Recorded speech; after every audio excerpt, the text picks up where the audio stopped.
Small Group Network. My name is Kiersten, and today's blog are 3 things for walking a tight rope.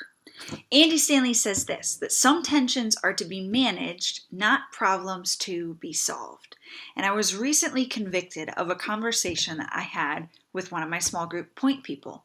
And he said this, with all of the groups that you oversee, how are you able to know what's taking place in all of your groups? How do you know the good and the bad? As much as I wanted to be able to respond and defend myself, and I felt this knot forming in my stomach and say, I'm trying so hard to know all of the things about my group, I refrained. I stopped and I listened to what he had to say. And I said to him, I don't know. I don't know everything about the small groups. And here's the tension I live in. It's somewhere between wanting to control the outcome as well as the direction of the group, and then also wanting the group to flourish and to be fruitful all on its own, but with my trust. It's like walking on a tightrope.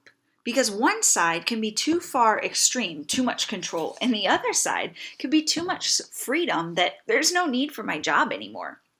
But if I become so focused on one or the other, that's where it could be dangerous.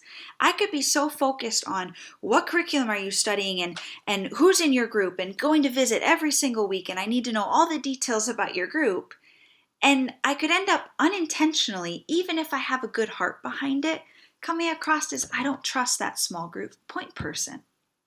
On the other side, I could give them so much freedom that I could appear disengaged or like I've thrown them off into the deep end. But here's why I was convicted. It wasn't that I need to know every detail or every win or every struggle of every group.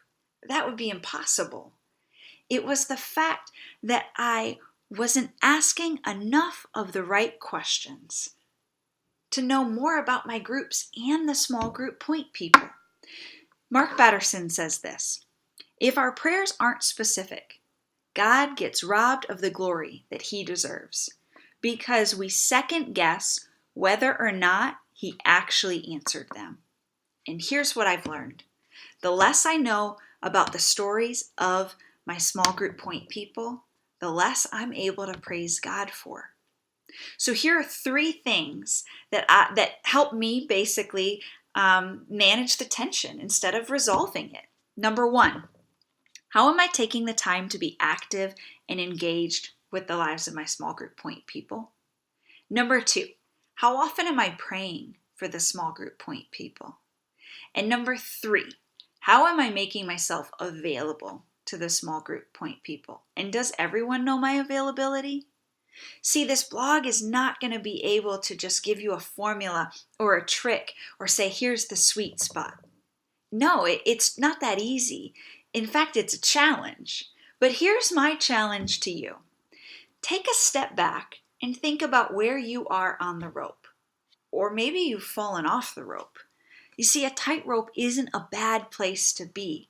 We see some of the most beautiful dance art take place on a tightrope. But awareness is the first step. Awareness is key to helping us better understand how we're leading. We have to know where we stand in order to know how we lead.